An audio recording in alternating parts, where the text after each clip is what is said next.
Pulau Suluk merupakan pulau yang keras di Sabah, and of course pulau itu is not open for tourism. Ada sebab-sebab dia.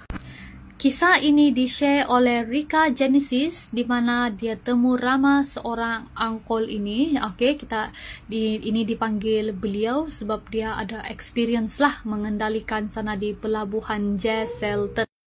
Kisah ini berlaku pada tahun 2003. Bayangkan 2003. Tapi si Rika dia bertemu ramah dengan si angkol ini tahun ini 2023. Aku atau saya mewakili ini si Rika Genesis untuk memudahkan Marisa menceritakan dia punya hasil temu ramah dengan angkol. Saya Rika Genesis, saya sangat suka bercerita dengan orang-orang yang beliau-beliau sebab mereka ni ada pengalaman. So masa saya berada di pelabuhan Jesselton tu, saya bercerita lah dengan ini si angkol ini atau si pakcik lah, mana-mana lah yang kamu panggil. Saya bercerita lah dengan ni pakcik. Saya bilang, pakcik ada kisah seram kah sepanjang pakcik bekerja sini di Jesselton ni? And of course tu pakcik bilang, ada. Mana yang kau mau? Banyak ni. Lepas tu saya cakap lah, saya mau cerita yang ringkas. So si pakcik ni pun yang okay, mari kita bercerita pasal Pulau Suluk. Pulau Suluk ini bukan open untuk pelancongan ya, okay guys. Even orang Sabah pun yang mau pergi Pulau Suluk ni perlu mendapatkan kebenaran dari Sabah. Pada tahun 2003 ni, semasa ini si angkol, dia sedang minum kopi-kopi lah dengan rakan-rakan dia yang bekerja di pelabuhan Jesselton, okay. Time tu pukul 4 petang lebih. Terus dia nampak ada ni om putih yang dalam umur 60-an ini, dia tengah mencari bot.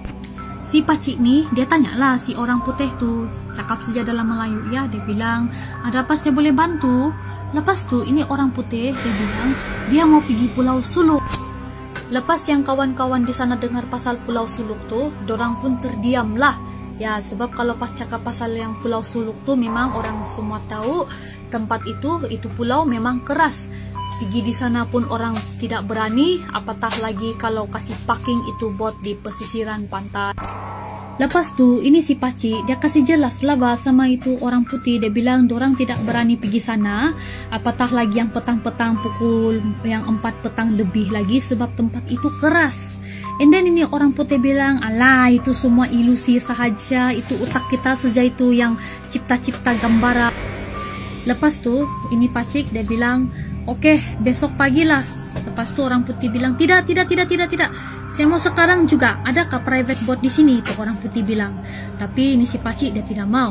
And then ini orang putih bilang, okey lah, saya bayar 300. Hantar saya pergi sana. Boleh? Tahun 2003 tu, 300 tu seperti 1000 di tahun ini 2023 ni. Masa tu ini pakcik dia pun macam tergoda lah. Dia pun like, ui nah 300 baik itu bukan selalu. Walaupun tempat itu menakutkan, itu pulau itu. Jadi dia minta kawan lah dengan dia punya teman-teman. Tapi teman-teman dia semua tidak mau membantu. So terpaksa lah si pakcik tu dia ambil itu bot. Dia kasih pandu lah itu orang putih pergi sana di Pulau Suluk. Dari Keke pergi itu Pulau Suluk mengambil masa 15 minit lah. Sebaik saja dorang parking mereka punya bot di pesisiran pantai Pulau Suluk. Si pakcik itu memberikan nombor telefon dia sama itu orang putih. Dia bilang, kalau anything happen, panggil dia lah. Lepas tu orang putih, yeah, I'll see you, I will enjoy myself. Dia bilang penuh. Masa pakcik itu, selepas pakcik itu selepas dia hantar itu orang putih di Pulau Suluk tu, masa on the way dia balik Keke, dia rasa bersalah. Kenapa lah diterima itu offer orang putih ya? Dia betul-betul rasa bersalah.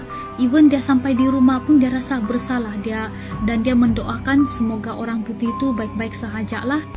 Kemudian pada pukul 4 pagi, istri si uncle itu dibangunkan oleh istri dia. Dia bilang, bang, bangun bang, ada ini telefon berbunyi. Lepas tu si pakcik tu dia punya, siapa yang call begini awal ni? Terus itu si istri bilang, mana saya tahu dari pukul 3 pagi lagi dia call ini, tiada aku sambut-sambut. And then si pakcik tu pun dia tengok, wih lain betul ni telefon. Terus si pakcik tu teringat, saya rasa saya tahu sudah siapa ini pemanggil. So, baru saja si pakcik itu, dia sambut itu telefon, terus tuh orang putih dia minta tolong. Belum dia sempat bagi salam, tuh orang putih minta tolong. Agaknya apa yang berlaku guys? Komen untuk part 2. Ini cerita belum habis ya. Tidak mau juga saya panjang-panjang guys. Oke, nanti susah kita mau upload.